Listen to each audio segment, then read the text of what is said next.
Olá para você que está com a gente aqui no GoLab Innovation, diretamente da Gamescom, acho que é Zona Sul de São Paulo, aqui próximo ao bairro do Jabaquara, do ladinho numa rodovia chamada Imigrantes, para você que não é aqui de São Paulo, uma rodovia muito importante que liga ao litoral sul, ao litoral aqui mais próximo da cidade de São Paulo. E é isso aí, estreando essa feira, estreando esse encontrão aqui gigante, estreando aqui em Terras Brasílias, em São Paulo, claro. E eu tô aqui do lado da Ingrid, que além de aturar esta figura aqui o dia inteiro, tá aqui do meu lado pra gente bater um papo com os nossos convidados. É isso, Ingrid? É isso mesmo. Bom, a gente da São Paulo Negócios, a gente está promovendo esse stand aqui na Gamescom Latam. Está muito feliz de ser a primeira edição em São Paulo. E para comemorar, a gente vem trazendo nossos parceiros também, que são parceiros de longa data, acho que desde que o nosso projeto com games começou, que é o Luiz Sacuda e a Ivelisse Fortin, que eles vão apresentar, né, o projeto novo deles É isso aí, bora lá. Tô vendo aqui, Instituto Criança em Jogo. Sobre isso que vamos falar agora, certo? Isso, certo. Então vamos contar do zero, assim. Vamos lá, do zero, assim. Bom, o Instituto Criança em Jogo ele é um projeto que ele nasceu um pouco do que a gente tem visto da necessidade de instruir as famílias com relação a games. A gente tem visto muitas questões que as famílias nos trazem, então eu sou psicóloga, então é frequente as escolas chamarem para dar uma palestra ou para conversar com os pais sobre games, para lembrar que os games têm muitas oportunidades e muitas coisas interessantes para a gente fazer. Acho que no evento a gente tem uma amostra enorme do potencial que tem para a educação, do potencial que tem para falar sobre uma série de questões sociais, de diversidade, de potencial de diversão mesmo, né, desses jogos. Mas as famílias têm muita preocupação e a gente tem uma série de questões aí que são riscos, né, para as crianças, e as famílias não sabem, em geral, não sabem orientar, né? Nem as famílias, muitas vezes nem os professores. Quando a gente pensa em crianças e adolescentes, às vezes de classe C e D, as escolas, não, os professores são as pessoas procuradas para poder, esse jogo é adequado para o meu filho, eu posso deixar jogar, quanto tempo de tela fica, então surgiu um pouco dessa necessidade. E aí nós somos em 4, eu sou psicóloga, que eu sou Ivelisse Fortin, a gente tem a Fabiana Vasconcelos, que é psicóloga, que é do Ceará, o Daniel Spritzer, que é médico, especialista em dependências e está no Rio Grande do Sul, e a Kelly Angelini, que está aqui em São Paulo também, que é advogada, ela foi advogada do NICBR durante muito tempo, e ela que produziu vários materiais de proteção de criança e adolescente para o NICBR. Então a gente se uniu e a gente está começando a desenvolver aí as atividades da ONU. Então a ideia é a gente ter primeiro um material que seria website, conteúdo mesmo, para falar para as famílias disso, e o nosso projeto é também capacitar professores e capacitar jovens embaixadores, porque a gente imagina que a questão dos jovens embaixadores é bem importante, porque às vezes é mais fácil um outro jovem conversar com outro jovem sobre jogos do que alguém, muitas vezes, da nossa idade. Então isso aí está no nosso projeto. E Luiz, agora eu quero ouvir o Luiz também. Uma coisa que eu tenho percebido nas andanças aí em festivais de criatividade, inovação, tem muita startup voltada para usar jogos, por exemplo, para crianças com espectro autista, por exemplo, né? ou outras, algum tipo de deficiência e tudo mais. Eu tenho ficado muito contente com isso, sabe? Quando você vê uma galera aí trabalhando com gamificação, né, na questão de saúde, e nessa que a gente está trazendo é uma questão bem aguda, né, Luiz? Me fala um pouco aí a tua participação aqui neste... Essa parte mais de games ligados à saúde, eu realmente teria que voltar para a velhice. Não, mas era mais para pontuar mesmo. Queria te ouvir a tua participação aqui no acho projeto. Que talvez falar até um pouquinho como a gente chegou aqui, Sim. né?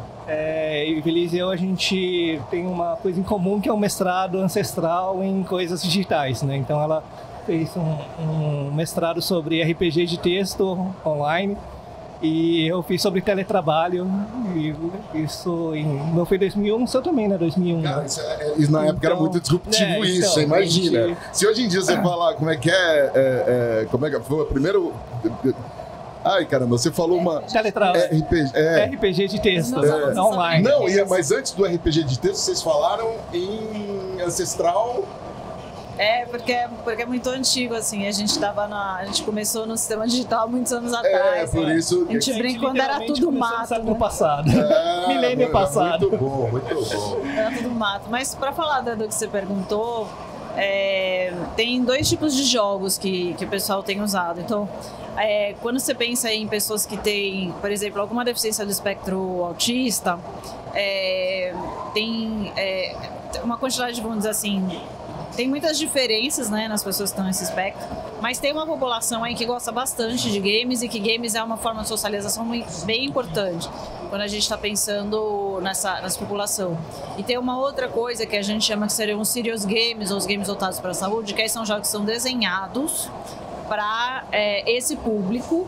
E aí alguns jogos são desenhados para tratamento, alguns jogos são desenhados para treinar habilidades específicas. Então, algumas pessoas do espectro, por exemplo, têm dificuldade de reconhecer emoções. Então, tem jogos para ajudar uma pessoa do espectro autista para reconhecer emoções. Então, esses jogos, em geral, eles são feitos por especialistas.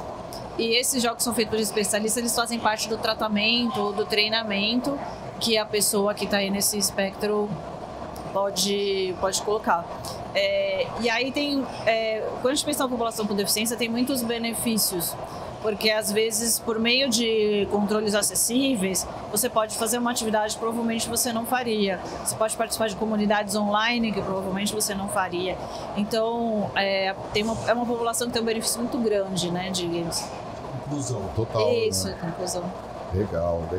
Vem cá, quando é que vocês falaram assim, bom, esse aqui é o momento de dar o start nesse projeto, começar a trabalhar nele? A gente começou 1 ano atrás, mas muito porque eu tenho um material, se as pessoas quiserem, tá no site que é cartilhagames.com.br. Ele é um livro de download gratuito, quem quiser pode ir lá baixar, que era um pouco, muito baseado em perguntas que as pessoas nos fazem.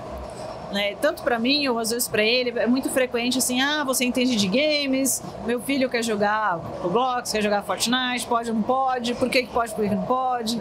Então a gente recebe muitas perguntas, escola que chama, eu dei muita palestra na pandemia aumentou muito o uso de jogos, né? E os problemas associados a jogos, né? E aí a gente foi fazendo material com base nisso e também quando a gente faz o material, eu faço material e eu gosto de fazer rodadas com as crianças. Eu chamo as crianças para dizer o que elas acham. Eu chamo os adolescentes para dizer o que eles acham, os meus alunos de jogos digitais, os meus alunos da psicologia, e a gente chama as famílias. E aí as famílias vão nos ajudando a ajustar esse material. Então, por exemplo, eu sou mãe, mas não estou falando disso. A gente então vamos lá, a gente ajusta. E a gente vai fazendo rodadas com famílias, e rodadas com famílias de pessoas de estágios diferentes, pais com filhos de idades diferentes. Então, a gente construiu o material da cartilha a partir daí. Estratos sociais diferentes, acho que isso é uma questão bem importante que você lembrou, que classes sociais diferentes têm riscos e oportunidades diferentes com relação a jogos, né? Então, uma coisa é você pensar em riscos e benefícios para uma criança que tem 30 mil reais de equipamento no quarto, e aí nós temos, e a outra coisa é você pensar numa família que tem um celular por família. Uma coisa é você pensar uma mãe que tem 4 empregadas que vai ajudar a regular a tela, e a outra coisa é você pensar numa mãe, que é uma mãe solo, que deixou a criança com a avó, que não tem a menor ideia do que é aquilo, que deixou a criança com os avós e saiu para trabalhar. Então, assim, essa mãe solteira, ela não tem a mesma condição de regular a tela ou de entender o que está acontecendo ali do que outras crianças de outras classes sociais. Então, isso pra gente é bem importante, contexto. Então, a gente tenta entender essas diferenças, né, de contexto e de como e da experiência das crianças, né? Porque quando a gente vai para a classe C e D, a experiência principal é celular. Sim. E os riscos de games de celular, eles são diferentes dos riscos de quem está jogando console, que é diferente de quem está jogando no computador, né? E aí a gente tem que pensar em sistemas de prevenção diferenciados, né, para essas populações. Porque, por exemplo, a gente está num evento gigante. Ingrid, a hora que você quiser perguntar, me interrompe e pergunte. A gente está, por exemplo, num evento gigantesco que é a Games com Latam. E aí você tem esses grandes players, né? Marcas já antigas, de 40 anos, novas marcas. Por exemplo, aqui bem atrás a gente tá Epic Games, que é dona da Fortnite, por exemplo. Enfim, a gente tem isso, tem os desenvolvedores novos. Mas a gente também, por exemplo, eu venho de uma geração onde se demonizava muito o game, né? Vai estudar, fazer alguma coisa. Hoje já tem também uma profissionalização do game, né? Então, desde os programadores ou programadoras, a gente pode ficar só falando em masculino também, até atletas que jogam, que se preparam. Você já chegou a acompanhar alguma coisa dessas questões psicológicas? Como é que se prepara uma atleta? Sim. Fala um pouco pra gente disso, hein? Eu tenho uma vida na universidade e eu tenho várias vidas paralelas. Na universidade eu tenho 2 cursos que é para formar psicólogos para times de esporte eletrônico. Então tem um curso de especialização e um curso de extensão. E os professores são psicólogos que fazem parte nesse time. Essa preparação dos atletas e tudo, ela é uma área da psicologia que é a psicologia do esporte e a psicologia do esporte aplicada para o cenário eletrônico. Tem especificidades do cenário eletrônico, mas basicamente o que os psicólogos vão fazer? Eles vão trabalhar com performance, com melhoria de performance e com saúde mental. E aí dependendo do time, dependendo das organizações, eles puxa mais para um, puxa mais para outro, mas ele é um trabalho de melhoria de desempenho, por técnicas e por controles e toda uma série de coisas, e também saúde mental, né? Lembrando que quando a gente vai para os jogadores profissionais, eles não são só jogadores, eles são streamers, sim, eles têm torcida, então assim, todo o circuito do esporte tradicional, eles são celebridades. Né? A gente tem vários aqui no evento. Eles são celebridades. E muitas vezes eles são celebridades muito jovens. E o cenário de esporte eletrônico, eles entram muito jovens. Então, às vezes a gente está falando de jogador de 16 anos de idade, 17 anos de idade, 18 anos de idade, que é quando eles podem entrar no cenário profissional. Então, às vezes, tem dificuldade na profissionalização desses atletas, tem dificuldade em entender. Você imagina, com 18 anos, se a gente pegar o cenário de Free Fire, figuras como o Nobru é o Neymar do Free Fire. É verdade. O Nobru é o Neymar do Free Fire. Então, você tirar alguém que estava numa condição vulnerável, que de repente virou uma estrela e hoje é milionário. Então, também, no cenário de esporte eletrônico também tem cenários e condições diferentes, que é diferente você pegar o perfil do jogador de League of Legends, em geral, um adolescente de classe média, você já tinha um computador bom na sua casa, a sua família tem uma resistência, porque, imagina, vai jogar, porque você podia fazer faculdade, porque você podia fazer outra coisa, você está investindo nisso, aí tem um preconceito.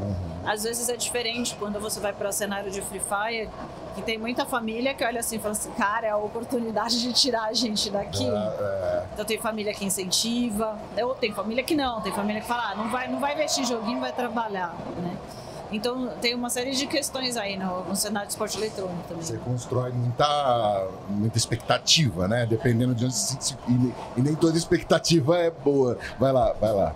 Eu fiquei, quando o Luiz, né, me comentou sobre a ONG, eu fiquei pensando justamente na importância, né, desse projeto também, como uma forma de conscientizar e desmistificar o que são os jogos, né, o que são os games, tanto para os pais, mas como que isso impacta também a indústria de jogos, porque esses pais consomem, esses pais que muitas vezes financiam, né, o hobby dos filhos, ou que financiam um curso depois profissionalizante para os filhos, e impacta no mercado consumidor e impacta nos negócios em games. E aí eu queria que vocês comentassem também, que eu vi no site de vocês, né, esses benefícios de se jogar games, né, que vocês apresentam para os pais, os benefícios, os riscos, como que essa desmistificação também é importante para o setor de games, para os desenvolvedores. Quando você quiser falar, você me interrompe também, que eu falo muito. Você me interrompe também. Tem um framework que a gente trabalha, que é oportunidades, riscos e danos, né? Então, oportunidades são coisas que os jogos têm de interessante, que elas podem vir a ser um benefício para essa criança. Então, por exemplo, aprender liderança no clã é uma oportunidade, mas eu preciso ver se essa criança consegue aproveitar essa oportunidade ou não e ser um benefício. E os riscos, a mesma coisa. Então, quando eu entro num jogo que tem comportamento tóxico, que as pessoas estão se xingando, eu tenho um risco de eu me ofender ou de eu ficar magoado, mas nem todos ficam, então esse risco ele pode não virar um dano, né? Então, quando a gente está pensando na parte de benefícios, na parte de oportunidades, tem muitas variáveis diferentes que impactam tanto nos riscos quanto nos benefícios. Então, por exemplo, acesso a equipamento, com certeza ele é uma variável. Então, se eu tiver um adolescente que tem 30 mil no quarto, ele tem mais acesso a mais benefícios do que quem só tem o seu celular para fazer tudo. Gênero é uma variável importante, então a gente sabe que tem muito preconceito com as mulheres dentro da área de jogos, né? A gente olha aqui, tem pouca mulher. Eu acho que já aumentou muito, tá? Já aumentou muito, já melhorou muito o cenário nesse sentido, mas a gente sabe que as mulheres, a população LGTB é um grupo mais vulnerável e que é um grupo mais atacado. Então, gênero, classe social, acesso ao dispositivo, qualidade da internet.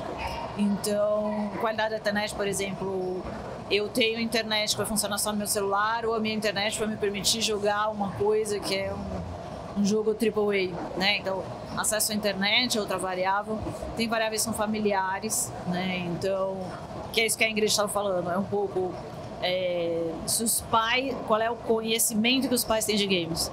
Porque se os pais têm mais conhecimento de games, é mais fácil eles orientarem.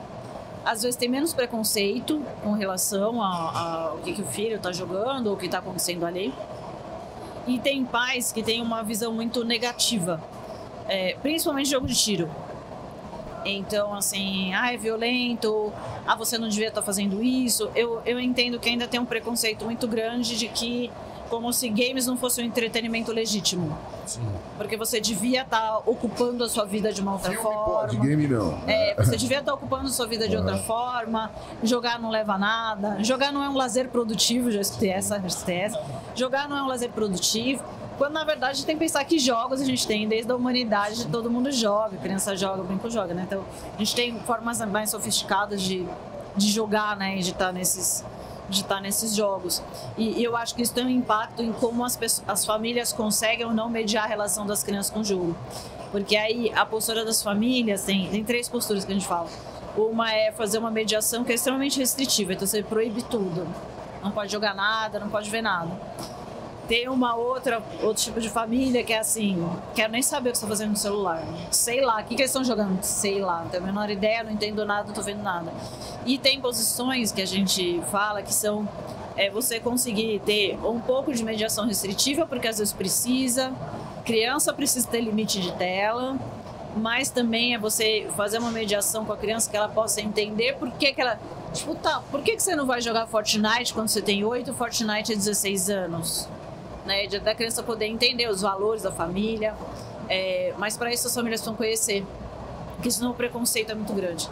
Eu acho que mesmo hoje, apesar de ter melhorado muito circuito, a gente está no evento desse tamanho, eu vejo que em vários setores da sociedade ainda tem muito preconceito com o jogo. Como se assim, né? Não é assim que você devia gastar o tempo da sua vida, né? Eu não sei, tem impressão, Luiz, você ia fala, né? Até para juntar as duas coisas, né?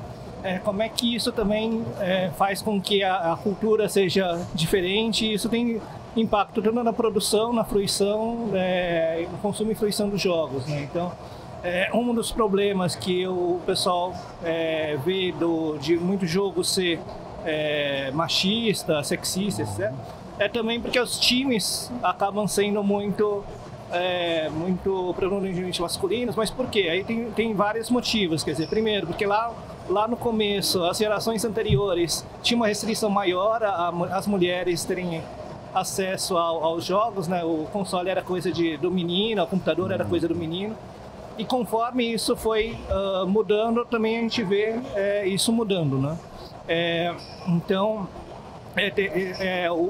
e outra coisa, né? Não é só o jogar, né? Você tem todo o ecossistema, né? Você tem o streamer, você tem uma das coisas que às vezes é engraçado. Pô, mas porque você tá vendo lá o fulano jogando, né? Você não é, mas todo mundo vê o futebol, quantos que jogam e quantos que assistem, né? E por que o moleque não pode assistir o outro jogando e comentando, né?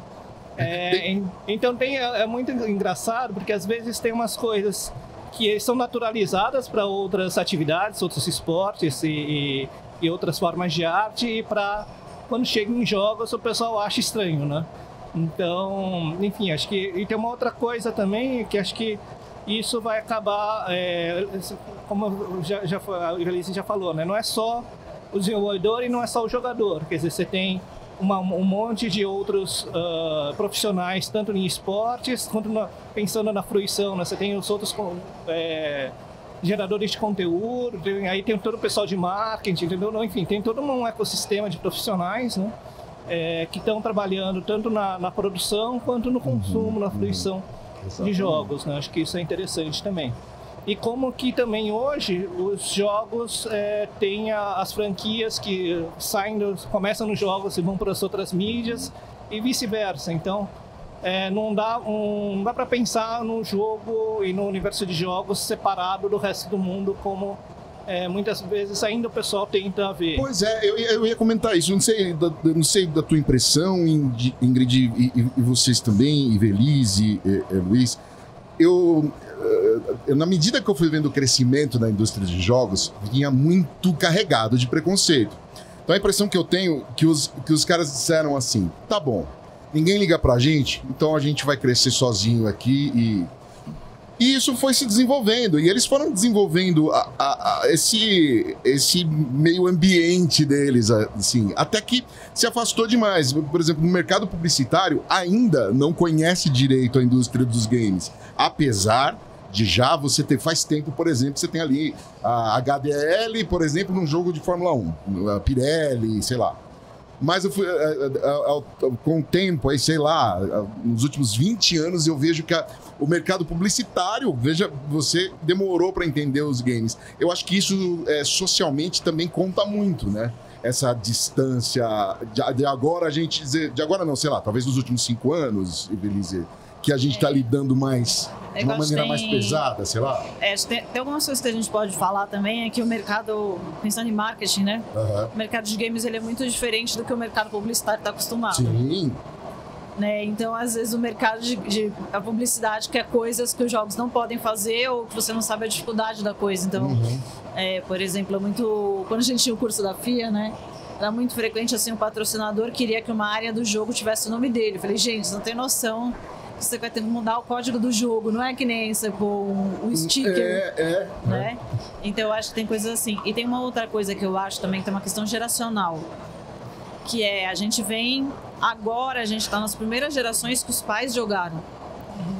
As primeiras gerações que os pais já jogaram, que os pais tinham algum contato, né? Era outro jogo, era outra coisa, mas são as primeiras gerações. Mas a gente vem de gerações que não tiveram esse contato. Não sei o que é isso.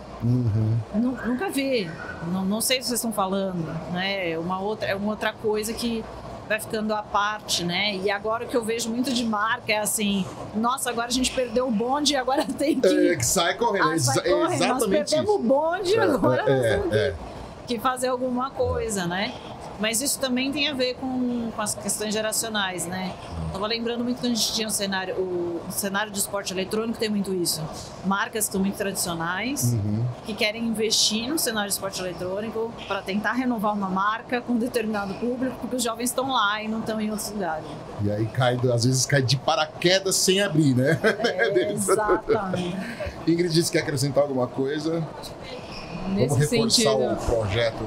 Nesse sentido, né, só finalizando também das marcas, é isso, né? Eu acho que antes, vamos dizer, na minha geração, era muita televisão. Sim. Então a gente estava o dia inteiro assistindo desenho e hoje não tem tanto mais isso. Hoje são jogos. Então hoje quem estava, vamos dizer, as crianças que estavam assistindo desenho na minha geração agora estão assistindo algum influencer ali no YouTube jogando. Então tem as marcas também têm, né, as marcas ali voltadas ao público infantil, adolescente, tem não sei se também já fizeram essa migração igual o público, né? Porque, por exemplo, todos os jogos free to play são a base de propaganda, né?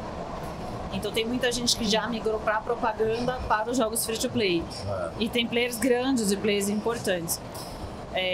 O que nos leva a um problema, voltando para o papo do Instituto Criança e Jogo, que você não sabe mais que propaganda que seu filho está vendo e do quê. E isso, pensando em proteção de crianças e adolescentes, isso é um problema. Porque eu não sei se ele viu propaganda no jogo do Tigrinho, eu não sei se ele viu propaganda de bebida, eu não sei se ele viu propaganda, sei lá do que, de energético. Então você não tem mais clareza de quais são as propagandas que a criança está exposta. E isso é uma questão. pensando em proteção. O Instituto Alana tem trabalhado bastante nisso. Por exemplo, o Instituto Alana, semana passada, eles pegaram o jogo do Tigrinho e estavam patrocinando influenciadores que eram crianças de 7 a 12 anos. E é jogo de azar, é proibido. Tanto a criança influenciadora fazer a propaganda, quanto as crianças terem acesso, o canal de criança. Então, traz uma série de questões novas. Então, só voltando um pouco para pensar nas questões da ONG, ele está ligado com novos desafios que tem para as famílias. Né? Porque é diferente de TV, que a sua mãe ia lá e tinha cena pornográfica, ela desligava. Puxava a tomada e acabou. É, nem muito trocava de canal. disso. Então, assim, gente, é uma quantidade de coisas que a família tem que saber. E tem que saber, não uma coisa genérica de jogo, mas tem que saber o que o seu filho joga. Porque o seu filho joga X, o do vizinho joga Y e o outro joga outra coisa. É lógico que a gente sabe que a indústria de games, principalmente para criança, está concentrada nos 30 jogos, mais ou menos. Isso é o grosso do que as pessoas jogam. Mas mesmo assim, gente, é uma quantidade de coisa que a família precisa saber. Então, uma das ideias do Instituto é a gente poder capacitar as famílias. Que é assim, pelo menos o que é que você tem que pensar, ou coisas para você olhar, né, do que eles estão fazendo. Né? E aí, por exemplo, a gente estava falando das variáveis, né? Então, por exemplo, chat aberto é uma variável de risco enorme no game. Então, por exemplo, quando eu penso num jogo, gênero de jogo é uma variável enorme. Então, por exemplo, se eu estou jogando Just Dance, o meu risco de dano é baixíssimo. Porque é um jogo de dança. Se eu estou jogando Guitar Hero, o meu risco de dano é baixo. Agora, se eu estou jogando um jogo que tem chat aberto, a Evelise, que é a colega que estava comigo, ela estava mostrando na palestra hoje de manhã, estou jogando Stop. Entrou um menino com o nick de Adolf Hitler. Você denuncia onde? O cara escreve uma baboseira, um chat, você denuncia. É um jogo de Stop, gente. Eu não estou falando de jogo de tiro. Então, você está exposto, se tem chat aberto, você está exposto a um risco enorme. Então, só para fechar aquele assunto, né, tem muitas variáveis diferentes, tanto das oportunidades que você pode ter. Então, por exemplo, o meu sobrinho estava dando uma aula sobre mod de Minecraft. Eu estava acompanhando mais ou menos, pela verdade. Mas, meu, é muito interessante, porque eles aprenderam programação. Ele ficou um tempão me explicando que eles aprenderam a programar um trem para o trem pegar passageiros de um lugar e botar passageiros no outro. E, tipo, é toda uma coisa gente, é uma coisa super de criatividade. Eles aprenderam a colocar vídeo dentro, porque eles queriam fazer um cinema dentro do Minecraft, e aí como é que colocava o vídeo dentro, e comunidade de modificadores. Gente, isso é programação. Isso é habilidade de programação, isso é habilidade de criatividade. Então, assim, é uma oportunidade incrível você estar em comunidades assim. Mas a gente sabe que essas oportunidades também... Porque a hora que ele falou assim, nossa, e a gente, super legal, a gente botou vídeo, eu já arrepiei, Você né? imagina. Botou vídeo, eu comecei a botar o vídeo da onde? Eu não sei nem abrir um Minecraft, eu nunca joguei. Não, eu já tava arrepiei. começando a querer chorar, você já tá falando nesse... Gente, pra gente fechar, vocês têm números, por exemplo, hoje, da quantidade de crianças que acessam, números aproximados? Vocês fazem... Dá uma geral de dados pra gente aí. Na Tiki Kids Online, mais ou menos, acho que é 70% das crianças jogam online. E 71% dessas... isso é Tiki Kids, que é a pesquisa do NICBR. E a pesquisa Game Brasil, 71% das crianças jogam com os pais. O que é um dado legal, né, pra gente pensar. Então, assim, eu tenho um contingente muito grande. E tá aumentando muito. Principalmente da pandemia pra cá, porque o NICBR, as pesquisas têm... tem um histórico, né? E aí tem aumentado. E aí a gente tem... eu não vou lembrar todos os detalhes, mas, por exemplo, às vezes tem separado por console. Legal. E o que as crianças... mais ou menos quanto que eles jogam. Então, assim, o número de crianças que jogam online é alto. E tem aumentado muito, né? Então, as referências são os dados aí da Tiki Kids e da Game Brasil, né? Para entrar em contato com esse projeto... criançaemjogo.com.br. Também a gente tem um Instagram lá, Instituto Criança e Jogo. Acho que o Instagram é @criançaejogo. Então, quem quiser, a gente está procurando parceiros também para apoiar o projeto. E é isso, queria super agradecer a Ingrid pelo espaço de estar aqui. Eu queria agradecer vocês pela presença e pelo projeto, também parabenizar, muito bom, gente. Você joga, Evelise? Eu jogo. O que você joga? Eu jogo Hearthstone. Eu jogo com ele. Além desse, você joga o que mais, Luiz? Não, tem vários jogos de palavras, porque até por conta a minha fono também falou que ajuda e tal. Aí tá. Tem vários jogos de palavras. E tem uma outra coisa que a gente dá um outro papo, né? Que é como que você gamifica, por exemplo, cursos de idiomas, né? Então, Duolingo da vida. Vai longe na hora que começa a falar. Então, é como que esse universo dos jogos está fazendo a interface com outras indústrias e outras culturas. Isso também é bem legal. Você joga? Eu já joguei muito, mas se eu começar eu não paro. Então eu parei. Eu jogava Guitar Hero, Need for Speed, aquele jogo de dança, né? O Dance Dance Revolution, que tinha máquina no shopping. Eu jogo Free Cell, tá, gente? É o máximo que eu consigo. Mas é sério, eu adoro Free Cell. Só pra fechar, acho que uma coisa que é interessante falar é que muitas vezes o pai ou a mãe que tem preconceito com games, eles jogam Candy Crush no celular. É, né? Louco isso. Mas você tende a achar que gamer é o seu filho. E você não. E você não.